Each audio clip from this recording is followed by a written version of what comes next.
A dança é uma das formas mais antigas de expressão do ser humano. Você pode até pensar, mas como isso é possível? Claro que não com as mesmas características que encontramos atualmente. Os gestos e movimentos expressados na dança eram espontâneos, naturais e instintivos, embora assumissem papéis diversos com intencionalidades e interesses diferentes em cada momento histórico. Isso pode ser confirmado ao longo da história, através de registros das mais variadas formas de manifestações da dança, seja nas pinturas rupestres feitas pelo homem primitivo, nos momentos de festejos, como nas festas da colheita, nas cerimônias religiosas, nas celebrações de bodas e até mesmo em funerais. Estas manifestações foram modificadas e influenciadas pela cultura e pela tradição de cada povo, submetidas às regras rígidas.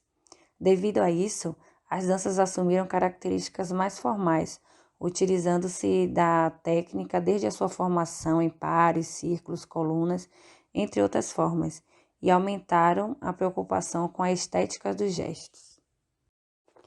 Dessa forma, as danças assumiram características próprias, representando a diversidade cultural de diferentes povos, transformando-se em formas específicas de explicação da realidade. Mesmo que em graus diferentes, as danças orientam as práticas do ser humano, as relações estabelecidas com o trabalho, com a cultura e com a própria organização social, materializando-se num espetáculo de cores, gingas, ritmos e sons. Entretanto, apesar de estarmos cientes da complexidade desse tema, uma vez que ele apresenta elementos que merecem um aprofundamento, optamos por citar algumas formas de dança que temos registros: dança primitiva, dança grega, danças medievais, danças renascentistas, balé, dança moderna, dança contemporânea, danças folclóricas e danças populares. Você poderia se perguntar qual é o sentido de transpor para a escola essas manifestações culturais representadas pela dança? A resposta para este questionamento se justifica pela importância de vivenciarmos, reconhecermos e desmistificarmos papéis que foram atribuídos de maneira estereotipada à dança, valorizando a sua riqueza cultural. Assim, o espaço escolar e seus frequentadores são parte de um contexto social mais amplo, onde os sujeitos trazem e expressam em suas ações diárias características que foram assimiladas e reconstruídas ao longo da vida. A escola, portanto, é um espaço social importante em nossas vidas. E como em outros ambientes, ela também recebe influências de diversos fatores históricos, culturais e sociais que são determinadas pelos interesses e pelos objetivos dos grupos que detêm o poder.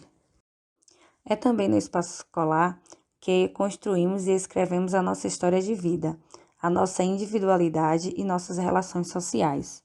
Nesse processo dinâmico de influenciar e ser influenciado, de ensinar e aprender, estão os conhecimentos científicos que cada disciplina possui, os quais contribuem com a formação dos indivíduos.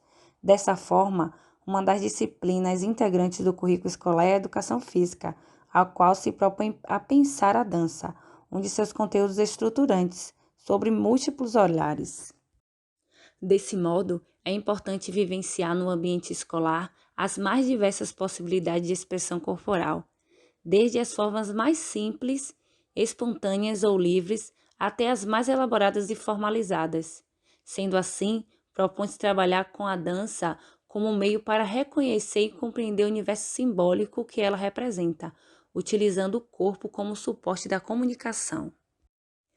Além disso, pode-se observar nas escolas que este tema é pouco valorizado, principalmente se comparado à significativa influência das práticas esportivas, ficando mesmo relegado a um segundo plano ou até mesmo esquecido com possibilidade de trabalho com a cultura corporal. De acordo com Saraiva, a dança pode se constituir numa rica experiência corporal, a qual possibilita compreender o contexto em que estamos inseridos. É a partir das experiências vividas na escola que temos a oportunidade de questionar e intervir, podendo superar os modelos pré-estabelecidos, ampliando a sensibilidade do modo de perceber o mundo. Então, cabe alguns questionamentos. Por que a dança é tão pouco trabalhada na escola? Quando dançamos na escola, É apenas por ocasião de algumas datas comemorativas? As apresentações organizadas nos eventos da escola não se limitam a reproduzir coreografias prontas vinculadas pelos principais meios de comunicação de massa? Quantas vezes são possíveis organizar, dirigir e modificar as próprias coreografias? A proposta aqui é pensar, discutir e problematizar essas e outras questões sobre a dança escolar como uma das possibilidades curriculares de exploração da chamada cultura corporal. Nesse sentido, o desafio lançado aqui é o tratar a prática da dança articulada a uma reflexão numa perspectiva contrária à simples reprodução de movimentos. Como diz Rezende, nós somos a síntese do mundo em que vivemos. Esse mundo é um campo de relações sociais historicamente construída, e a dança nasce de um contexto e com ele interage, contrapondo-se, concordando e apresentando ideias, manifestando-se através da cultura corporal.